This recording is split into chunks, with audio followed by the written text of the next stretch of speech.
May chismis na naman tayo. Labidabs! Ting ting ting! Kaldero galing Pinas! Ayun! Ayong bunta! Good morning mga labidabs! Labidabs, kape? Kape madara? Heto na naman ang inyong chismosa sa umaga. Sa kusina na naman natin dahil tayo ay nanay at kailangan pagsabayin ang pag-YouTube at saka pagiging nanay at asawa. Kaya heto na naman tayo. It is Saturday now. May chismis na naman tayo. At habang nagchichismis tayo mga palangga, mga kabarkada, labidabs, ting ting ting, kaldero galing Pinas. Ayun. Bago yan, handa tayo ng agahan kasi andito si asawa at kailangan nating magluto. Asawa. Ayo, asawa.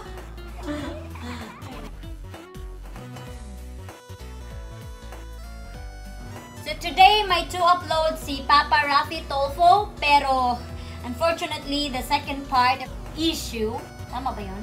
Yung pinag-usapan natin kagabi tungkol sa kabit, ay yung gwapong lalaki ay hindi pa lumabas. Siguro bukas pa. But, may 2 upload nga siya at dun ay may isa akong napili na aking re-reactionan. Bango-bango ng sabaw. Init! Extra muna ang aking anak. Ayan na siya. Say hi. Hi.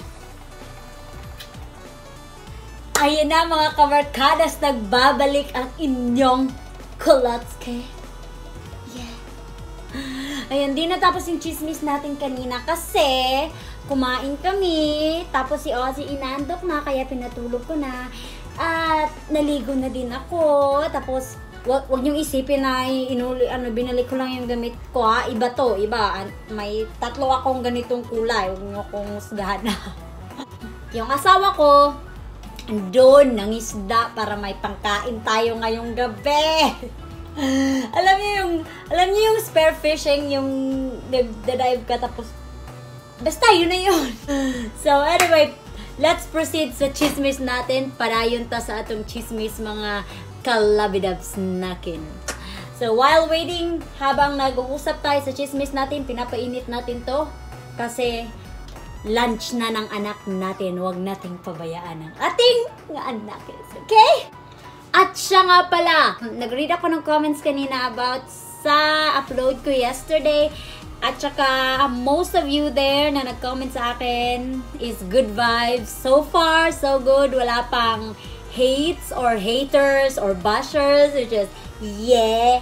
At saka, ang dami kong at saka, no? So, yung iba doon, naghihintay ng part 2, which is, wala pa naman, hindi pa in-upload ni Papa Rafi yung part 2, kaya di pa tayo makapag-react. Ano ba yun? Magre-react tayo, wala pang part 2. Wait muna tayo. Pero ngayon, meron tayong i-react. Ito naman iba, yung babae, gusto niya, natantanan na siya ng kanyang asawa kasi ayaw na daw niya sa asawa niya at may bago na siya, diba? Bongga. So, parang ano na rin, parang hindi natin matatawag na kabit-kabit. Pero sabi ni Rafi Tolfo, kabit-kabit na din yun kasi nga, yung babae, hindi pa nga sila annulled ng asawa niya, ng lalaki. Tawagin natin to, ito yung Mr. and Mrs. Reyes issue. Diba? Ayan si Ozzy. Ayan. Sinusubuan ko na yung anak ko, andyan lang siya. Kumakain siya ng sabaw na may kalabasa at sweet potato at saka baboy. Ayun na bang. Yun na nga, bago tayo magpatuloy, gusto ko lang magpasalamat. Ayun. Gusto ko lang magpasalamat dun sa mga nag-subscribe sa akin at saka mga di pa nakasubscribe dyan. Click nyo naman yung subscribe button there. Para na, bongga na. Diba? Parang ganun lang. Mga labidabs, tatapusin ko muna pagpakain sa anak ko ha. Diyan lang kayo. Ayun na mga kalabidabs, tapos nang kumain ng anak ko, pero hindi niya naubos, marami na rin kinain niya, kaya ako na lang. So anyway, mga kalabidabs nakin, usapang pag-ibig tayo ha. Kasi, feeling ko lang ha, babaeng to, si Mrs. Reyes, parang ayaw na niya talaga sa asawa niya. Paano ba talaga? Kasi hindi naman nadidiktahan yung puso natin, di ba? yung puso niya parang in love na talaga siya sa lalaking kinakasama niya ngayon, which hindi pa naman sila divorce ng kanyang asawa. Alam mo yung sinabi na lang ni Mrs. Reyes na magpapakamatay na lang daw siya? Kung hindi nila papayagan na maging okay na lang siya dun sa kanyang kinakasama ngayon. Pero, di ko alam kung ano ang totoong pangyayari, kung ano yung naging resulta ng kanilang away. Pero sabi ni Mrs. Reyes na yung dati niya raw, yung asawa niya, sinasaktan daw siya, tinututukan ng baril. May dala siyang ebidensya at ang sabi niya na yun daw yung magpapatunay na yung lalaki ay sinasaktan siya, yung asawa niya ay sinasaktan siya. Pero, sabi ni Raffy Tulfo, parang matagal na ata yung pananakit ng lalaki. Feeling ko lang talaga. Itong babaeng ito is nung pumunta siya ng abroad 2 years, doon na siya nagsimula na parang chat-chat. Alam mo na, hindi ko naman nilalahat na yung mga tao na pumupunta ng abroad, nag-OFW, naghahanap na sila ng iba. Pero, feeling ko lang sa babaeng ito yung nangyari sa kanya. Dahil ginawa niya rin niyang reason yung pananakit ng kanyang asawa dati. Kaya, gumano na lang siya. In fairness, sa lalaki, yung kinakasama niya, grabe, parang alam niya kung saan siya lulugar. Hindi siya nag-strong. Hirap din naman kasi turuan yung puso eh. Yung babae kasi, sobrang na-in-love na siya dun sa lalaki, yung karpentero na kinakasama niya. Paano na lang yun? Hindi pa sila divorce ng asawa niya at yung asawa niya ayaw siyang pakawalan kasi nga yung asawa niya, mahal pa siya. Kaya anong mangyayari dun? Sinasabi na lang ng babae na magpapakamatay na lang talaga ako kasi hindi niyo naman ako papayagan. Tapos, kinausap niya yung anak niya na isa yung 20 years old. Tapos sabi ng anak niya na hindi naman daw siya sinasaktan o kahit ano.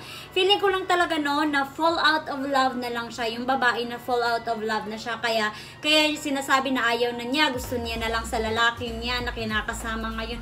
O diba, may pa-fall out of love na si Mayora, Diyos ko Lord. Pero alam niyo, yung mga ganong situation, ang hirap kaya i-solve nun. Kasi nasa tamang pag-iisip na kasi sila eh. Yung babae, nasa tamang pag-iisip na, yung kabit niya, may tamang pag-iisip na, pati yung totoo niyang asawa, pati yung mga anak, yung 3 niyang anak, may mga may mga sarili na silang pag-iisip. So, yung pagpunta niya kay Raffy Tulfo, parang walang mangyayari kasi unang-una, labag sa batas yung ginawa niya na nakipag-relasyon siya sa ibang tao, hindi pa naman pala siya annulled. Tapos, hindi siya matutulungan ni Raffy Tulfo doon kasi nga, wala siyang ebidensya na sinasaktan nga talaga siya ng kanyang asawa. So, parang ang mangyayari doon, sila lang ang makakasolve doon. Sa tingin nyo, ano kaya, di ba? Feeling ko talaga sila lang ang makakapag-solve ng issue na to kasi wala nang ibang tutulong sa kanila kundi mga sarili nila. Kung magpapakamatay man yung babae, well, wala tayong magagawa dyan kasi buhay niya yan, isip niya yan, pero I think hindi niya gagawin kasi syempre pipigilan siya ng kinakasama niya at yung mga anak niya. Pero on the other hand, dapat tong babae hindi siya magsalita ng ganun kasi parang bina-blackmail niya yung yung mga anak niya na para na lang magsabi yung mga anak niya na, yes, payag na lang tayo kasi magpapakamatay si mama, wala tayong magagawa dyan. Parang ganun ba? Tama ba? Alam ko, mahirap yung situation, lalo na yung puso yung pinag-uusapan natin na hindi natin makontrol yung sarili niya. Wala tayong magagawa dyan kasi siya na mismo, yung babae na mismo nagsabi na, ayoko na, kasi wala na akong pagmamahal sa kanya.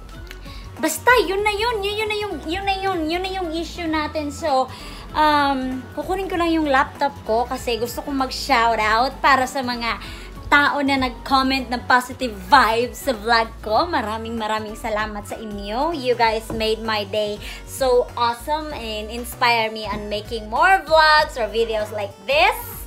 And at pagpasensyahan nyo na kung hindi ko kayo maso-shoutout dahil napakaraming comments sa post na to, yung kabit na nagbibigay kay Mrs. ng pera. Ang dami-dami nila. Pero, ito na yon. Okay. First, shout out to Maricel Lumanlan. Thank you so much for asking me for the part 2 of the vlog that I did yesterday. Shout out to Connie Galyaron, thank you so much. Itong mga sina-shoutout ko, hindi sila mga YouTuber, sadyang may account lang sila. And I love it that they watch my vlog also. So, pasensya na kayo. Alam ko, marami kayo nanonood sa vlog ko, pero ito lang yung kaya kong i-mention ngayon. Shoutout to Justin Cosino. Hi, hi, hi.